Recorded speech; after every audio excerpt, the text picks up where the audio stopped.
I'll tell you what, the show that we have cooked up for you on the Lakers Report is absolutely juicy today. But first, I want to hear from you in the comment section before we tip off today's show. What's your favorite part of the offseason? Is it the NBA draft, type D? Is it free agency, type F? Obviously, the Lakers don't have a lot of draft capital, so this upcoming summer, it's going to be really important for them to make some splashes in free agency to really round out this roster. I'm going F, but if you disagree with me, let me know in the comment section, and let's start today's show.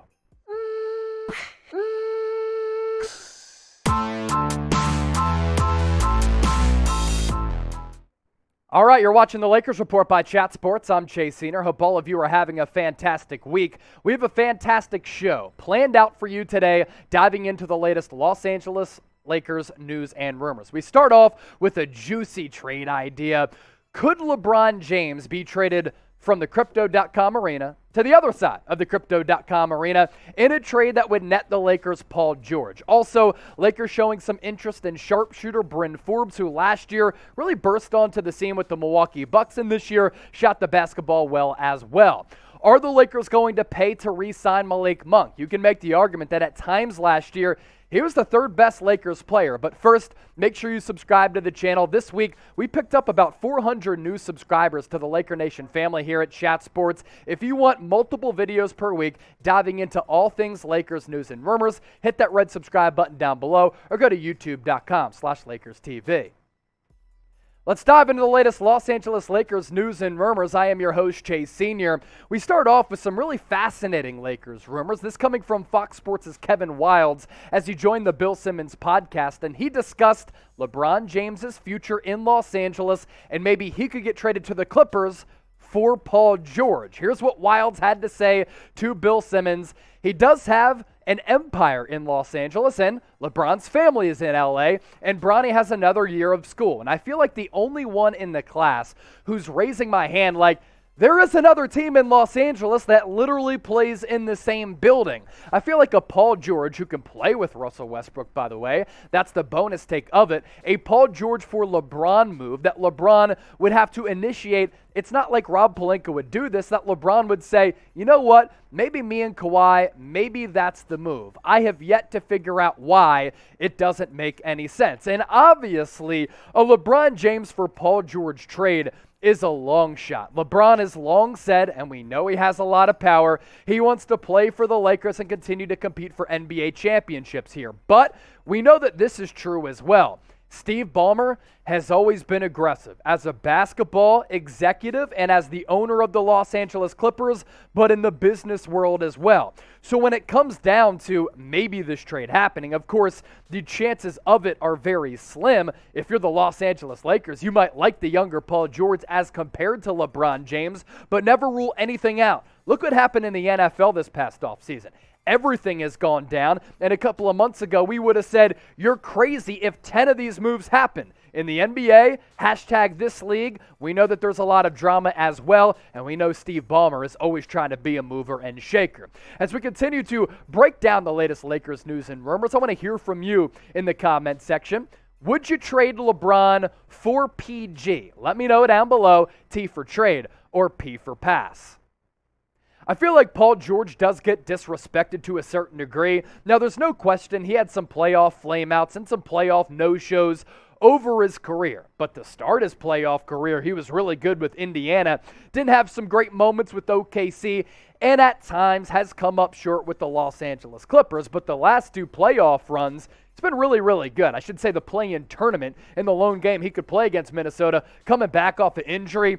He was really good, and then last year, throughout the NBA playoffs, I thought he was one of the more dominant players left for a Clippers team that made it all the way to the Western Conference Finals. 3 years with the Clips, 23 points per, 6 boards, 44.5% shooting, and a tick under 40% from downtown. Those shooting splits, that efficiency there, excellent. How about a potential lineup with Paul George? I don't know, we can dream about it, but if you have LeBron James, that's a dream lineup as well. But maybe Paul George would play better with Russell Westbrook, which is why this idea came to the mind of Kevin Wildes. Russell Westbrook, Malik Monk, if you decide to bring him back, Stanley Johnson for some athleticism, length, and defensive ability. Anthony Davis doesn't like to play center, but you know what, AD? Coming off that embarrassing season last year, you don't have a say any longer with the new head coach. We're going to make you play center. And then Paul George as that uber scoring wing.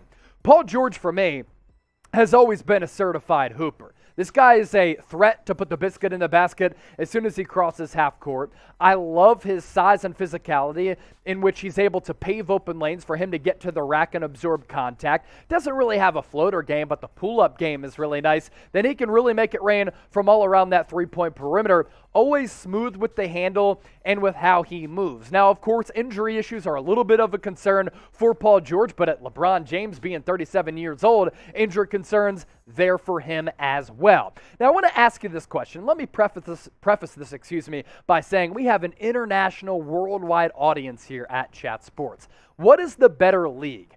Type NFL for the National Football League, or type NBA, because we have so many people tuned in from all across the globe, including those of you from the Philippines. Got to give you a special shout out. But if you think the NFL is a better league than the NBA, first of all, I'm surprised you're here at the Lakers Report, but we certainly appreciate it. But also on our main Chat Sports YouTube channel at youtube.com/chatsportstv, we will be live for all 3 days, all 7 rounds, breaking down every single selection of the 2022 NFL Draft. Over the last several years, we've been the most watched NFL Draft show on YouTube. A big reason for that, all of you for tuning in, and we don't plan on that changing anytime soon. We're trying to break records here because we're go-getters. So make sure you join us, turn on those notifications, and subscribe at youtube.com/chatsportstv.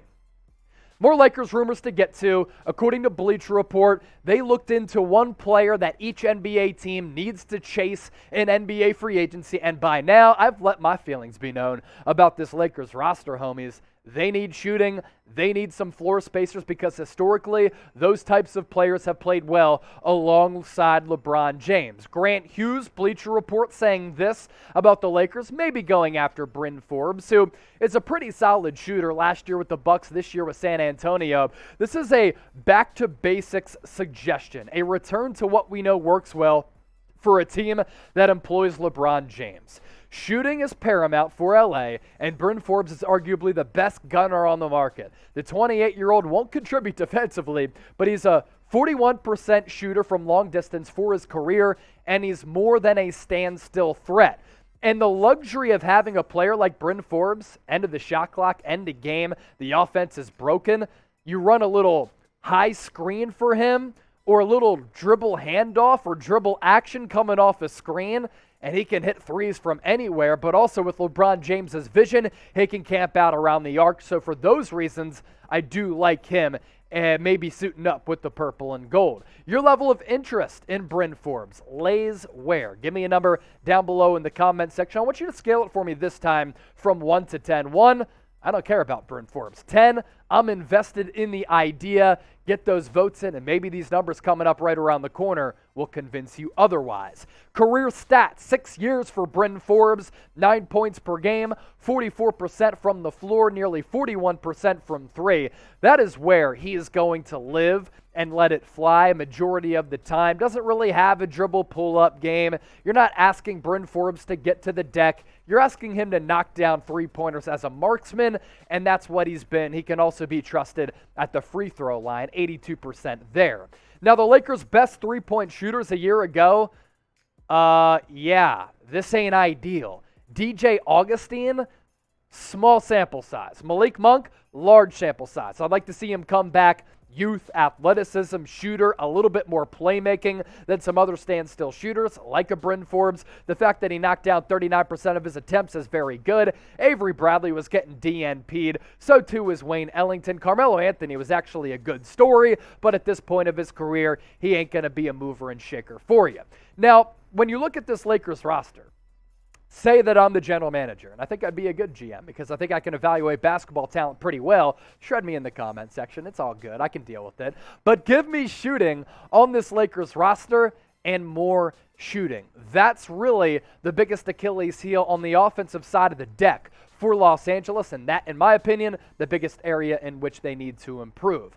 Coming up around the corner on the Lakers Report, I hope all of you keep it locked here on today's show. Can the Lakers re-sign Malik Monk? Might be a little bit expensive considering how well he played this past year. That's coming up here in just a few moments. But first, make sure you turn on your notifications and subscribe to the channel. We've been pushing out multiple videos per week because that's just what we do here. Hashtag built different. And there is so much movement that is set to take place for the Lakers this offseason. You want to stay in the know? You want to get notified every time we push out a video? Maybe we go live. NBA draft coverage, free agency coverage, offseason rumors, trade rumors, news. We cover it all. Make sure you subscribe. Turn on those notifications. Therefore, anytime we push out a video, you will be notified. We keep it moving here on the channel. This coming from Michael Scotto, Hoops Hype. I spoke to 4 NBA executives who projected Malik Monk to earn an average annual salary somewhere between the taxpayer and non-taxpayer mid-level exception as of right now. That would project to be somewhere between roughly the $6 million to $10 million annual range. Monk was really good for the Lakers last year, and the Lakers can offer Monk the mid-level exception, otherwise known as the MLE at $6.5 million. Not enough cap space to offer a deal higher than that, but Malik Monk has said for a long time, I really want to play in Los Angeles. I really like it here. And when you're dating celebrities, that adds to the incentive. Career stats with the Hornets as compared to what he did last year with the Lakers. Arguably the best year of his career, although in 2020, 2021, he was really, really good. That's really when he kind of was able to shake off that bust label. But 2017 to 2021 was Charlotte, 9 points per. And then you always look at the field goal numbers, right? And three-point numbers. 40% from the floor overall field goal percentage, and then 34% from beyond. But last year from downtown, 39%, almost, 6 points above his current, or with what he did with the Hornets. And then field goal percentage, 47%. And around 11 field goals attempted per night. So the field goal opportunities for Malik Monk went up. In normal times, usually the field goal numbers and three-point numbers go down. In this instance for Malik Monk, as compared to his career in Charlotte, they went up with LA. And because there were so many injuries with Los Angeles this past campaign, to LeBron James, to Anthony Davis, to Kendrick Nunn, I mean basically everybody, Malik Monk was asked some nights to be one of the go-to offensive options. And at times this year, he looked like the Lakers' third best player. They should prioritize bringing him back. I like him as a playmaker, as a shooter, as an athlete, because some of those highlight reel-worthy dunks are certainly slept on. Should the Lakers re-sign Malik Monk? You were in the shoes of Rob Pelinka. What would you do when it comes to that decision? Type Y for yes, type N for no. Thank you so much for watching today's show. To all of you in every pocket of America, those of you in the Philippines and worldwide, if you haven't subscribed, you ain't alive.